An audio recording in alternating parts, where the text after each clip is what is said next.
democracy is at risk, and I've said that before, and I'm very concerned that and there's a very good article that I should reference that was published in yesterday's Globe and Mail. I could have written it myself, except I didn't. It was written by a former progressive conservative senator named Lowell Murray, who's one of the really classy good guys of public policy. He never joined Stephen Harper's version of the Conservative Party. He was a progressive conservative of the old school. Anyway, he's written an article in the Globe and Mail that if you do that sort of thing and Google Lowell Murray and have a look at yesterday's Globe and Mail, what he basically said was that what Pierre Trudeau created in the 1970s of a central organizing agency for what cabinet does, being the Prime Minister's office, was a power centralization, which of course has gotten worse and worse and worse over the years. And now he mentioned that Stephen Harper has superimposed on that total control over everything. So that in Lowell Murray's words, which I've seen, ministers of the Crown are mere ciphers. They don't know what's going on in their department. Everything's being run out of the Prime Minister's office. I think in his terminology was they're on board as passengers on their department's journey, because they don't even necessarily know what's happening. They're just told, I see the ministers of the Crown for the most part as public relations spokespersons for that area of policy, and they're told what to say, and they don't have any actual role in determining what the policy is within their own department. And I used to work for the Ministry of Environment in the 1980s, so this is a complete change from even, I thought Chrétien was pretty much a dictator, and Jeffrey Simpson wrote that book about Chrétien called The Benign Dictatorship. Stephen Harper is actually an actual dictator, but that's not to say that Canada is a dictatorship, so I have to be careful how I say these things.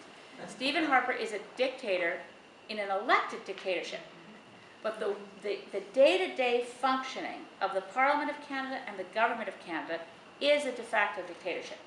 Absolutely nothing happens that he hasn't said it's okay. Which is why it's so absurd to suggest that he wouldn't have known that his chief of staff was writing a $90,000 check for Mike Duffy. If you've made it very clear that nobody can tie their shoes, or pull up their socks without your permission, or blow your nose without permission, once you've done that, it's very hard to say, well, how did I know? That's a detail I didn't follow. I mean, you're either a detail guy or you're a big picture guy. You can't be a control freak and claim not to know what's going on in your own office. So that's one of the things that really concerns me about the health of Canadian democracy, is that, and it's inevitable, there'll be a change in terms of the political party that's in control. And I know Tom Mulcair, and I know Justin Trudeau, and I would rather have either of them be Prime Minister than Stephen Harper. But I don't trust either of them to walk into the Prime Minister's office and say, oh gosh, I better figure out how to restore democracy so that it's harder for me to do the things I want to do. I mean, that's the bottom line. Stephen Harper has created a situation where any Prime Minister can do absolutely anything without running it by Parliament first, and can make changes unilaterally, and can use a bunch of people that you've never heard of, but we're all paying for them. The kids in the Prime Minister's office, my friends in the Conservative caucus refer to them as the guys in the short pants. They hate them because they're riding them all the time. You know, make sure they vote the right way. Say, you know, they make them rehearse their statements in front of them. You know, practice their lines. They treat them like morons. And these are, I would say, for the most part, 90-some% of the MPs that I know they could be just, if they were here at a party on Mayne Island, you'd like them. You think, what a nice guy, what a nice woman. Dedicated, community spirited. But once they're elected, they're supposed to be, you know, basically, Stephen Harper says jump and they say how high. It's appalling. So anyway, the reason I want to go across the country on the democracy tour, and I'm also writing a book on this that will come out in fall 2014, I really think somehow we have to make all Canadians aware that whoever becomes Prime Minister next is going to have to, we're going to have to insist that Parliament dismember the Prime Minister's office, cut its budget down to nothing. Right now it's $10 million a year. And no accountability for who works there or what they earn. None. And they're all working for the Conservative Party. And they've also broken down what used to exist when I was in government in the 1980s. How many of you have ever worked in the civil service federally? Just curious. Anybody? Few. Well, there used to be this idea of a division, that the Prime Minister's office was one side of a wall, and Alex Himmelfarber used to be clerk of Privy Council, used to call it a Chinese firewall, because you could talk through it, but you had to be aware that there's a wall. And the other side was the clerk of Privy Council, whose job it was to maintain a professional civil service that provided sound policy advice untouched by partisanship. And so the clerk of Privy Council worked with the Prime Minister to appoint deputy ministers, and there was a chain of command. Sometimes it's frustrating, but if you're a DG level guy, Director General guy, you have to report through your assistant deputy minister, through your deputy minister, and the deputy minister reports through the minister, and then the minister takes it to cabinet. What's happening now is unheard of. Any little brat of a conservative partisan operator in PMO feels entitled to call anyone in the public service and ream them out. So they are suppressed, they are oppressed, that's how they muzzle scientists. People in the civil service are so dispirited, and they also do the same to the members of parliament for their own party.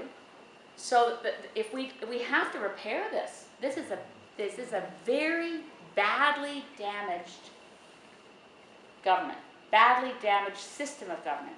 It can be fixed, but if no Canadians know it's broken, people will think it's fixed when Justin Trudeau or Tom Mulcair waltz into PMO. We've got it. I don't want anybody having the kind of power Stephen Harper has, even if I like them more, because it's anti-democratic.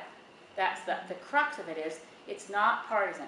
It's the dismemberment, systematic dismemberment of Westminster parliamentary democracy and fundamental principles like the supremacy of Parliament and the fact that members of Parliament represent their constituents. There's some kind of basic things. So I know I've gone way long on that answer, but I wanted to share with you that it could not, I don't think it could be more serious. Democracy has been stolen from us in plain sight without legislation. It's just been that political parties have gotten more powerful, and step by step, at first, it's been incremental. It's been Pierre Trudeau created PMO. At the time, it's not like some members of his own cabinet hated it.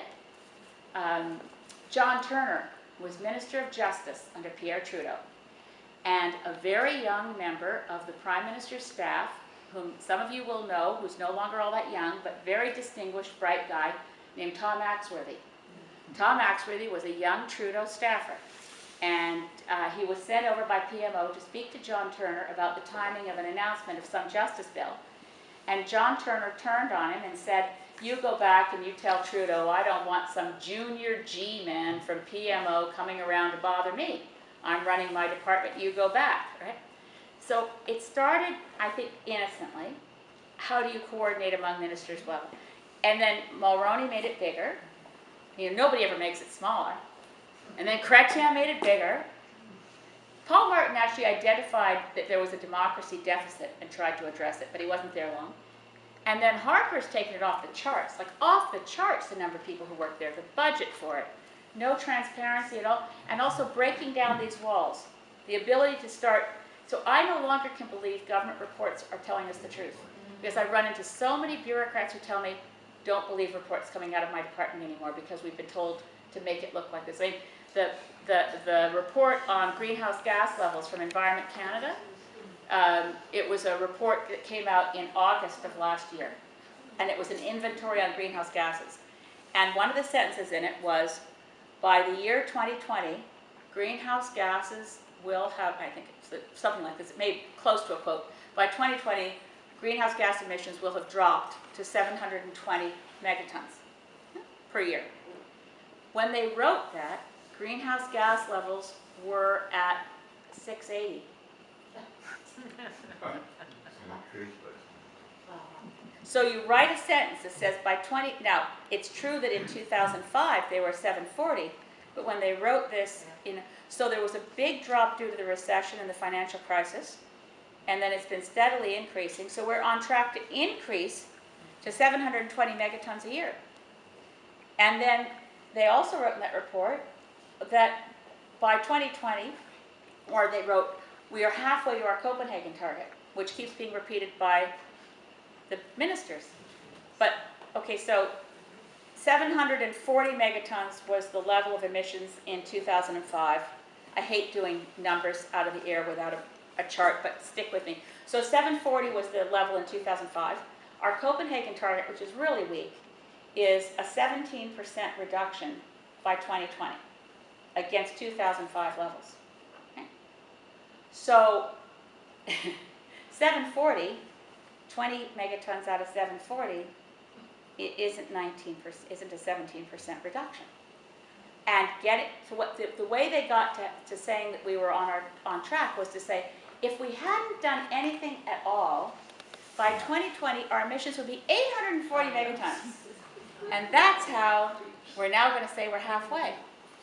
But that's an imaginary number and irrelevant to the target, which is 200 to 2005 levels, 17% reduction due by 2020. This is part of the reason, which is it's just sort of a delicious irony of why Stephen Harper is having trouble getting Barack Obama to approve the Keystone Pipeline, is that Canada's climate record is so horrible, and our Barack Obama and Stephen Harper both signed on to the Copenhagen targets in 2009. As I said, very weak targets, not at all adequate, but they were together in Copenhagen and signed on to the same targets. And Barack Obama is on track to meet the targets for the US, and Canada is nowhere near meeting